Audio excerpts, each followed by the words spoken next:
April 23ஆம் தேதி தமிழக சட்டமன்ற தேர்தலுக்கான வாக்குப்பதிவு நடைபெறவிருக்கும் நிலையில் போதிய கால அவகாசம் இருக்கிறதா என்பது குறித்து மக்கள் குரல் பகுதியில் எழுப்பப்பட்ட கேள்விகளுக்கு பல்வேறு பகுதி வாக்காளர்கள் தெரிவித்த கருத்துக்களை பார்க்கலாம். இது ஒரு அவசர கோலம். அதாவது நம்ம எப்படியாவது ஆட்சியை பிடிக்கணும், மத்தியில் மாநிலத்தில் நம்ம ஆட்சியை பிடிக்கணும், இலவசத்தை கொடுத்து கவர் பண்ணுறாங்க. இலவசம்னா அது பணமும் சரி, மக்கள் மேலே தவறு இருக்குது, மக்கள் மத்தியிலும் தவறு இருக்குது. இலவசத்தை எதிர்பார்க்கக்கூடாது. இப்போ உள்ள காலகட்டத்துக்கு மக்களை திசை திருப்பி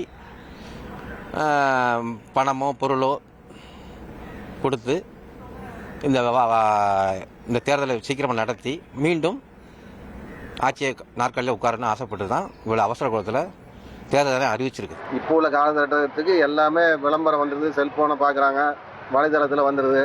அதனால் இத்தனை நாள் ஒதுக்குறது ரொம்ப அதிகபட்ச நாள்.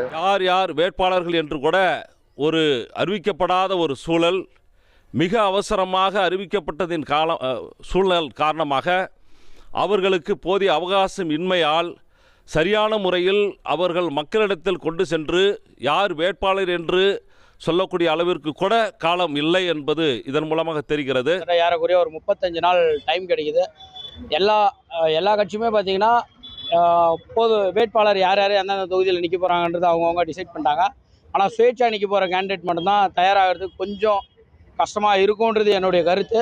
வேட்பாளர்கள் பார்த்தீங்கன்னா அவங்க அரசியல் கட்சியில் ஏற்கனவே சட்டமன்ற உறுப்பினராக இருக்கவங்களுக்கு தகவல் தெரியும். அவங்க கடந்த இந்த லாஸ்ட் 1 இயராக அவங்க வேலை செஞ்சுட்டு தான் இருக்காங்க. தேர்தல் வேலை செய்கிறாங்க, தொகுதிக்கு போகிறாங்க, வாக்கு சேகரிக்கிறாங்க, நலத்திட்ட பணிகள் செய்கிறாங்க, மக்களோட தொடர்பு இருக்காங்க, அவங்களும் தயாராகிட்டு தான் இருக்காங்க.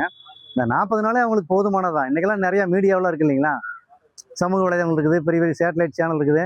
உடனடியாக அவங்க என்ன சொல்கிறதுங்க, அவங்க தேர்தல் அறிக்கையோ என்ன பண்ண போகிறாங்க உடனே மக்கள்கிட்ட கொண்டு போய் சேர்த்துருவாங்க. அவங்களுக்கு வாக்கு சேகரிக்க ரொம்ப ஈஸியாக இருக்கும். அதனால் இந்த 40 நாளே போதுமானதான். வேட்பாளருக்கு போதுமான கால அவகாசம் இருக்குது. நல்லபடியாக அவங்க போய் ஓட்டு கேட்கறதுக்கு டைம் இருக்குதுன்னு தான் நினைக்கிறேன். ஏன்னா புதுச்சேரி, அஸ்ஸாம், கேரளாலாம் ஒப்பிடும்போது ஏப்ரல் 9ஆம் தேதியாக சொல்லியிருக்காங்க. அவங்களுக்கு தான் டைம் கால அவகாசமே இல்லை. தமிழ்நாட்டுக்கு நிறைய கால அவகாசம் இருக்குது. அது ஏன் தமிழ்நாட்டுக்கு மட்டும் புதுச்சேரியோட சேர்த்து வைக்கலன்னா ஒரு சில சந்தேகங்களை வருது.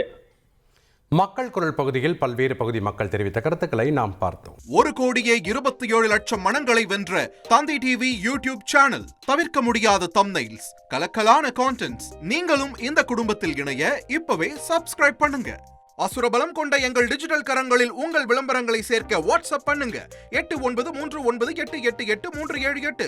Email advtthanditv@dttv.in.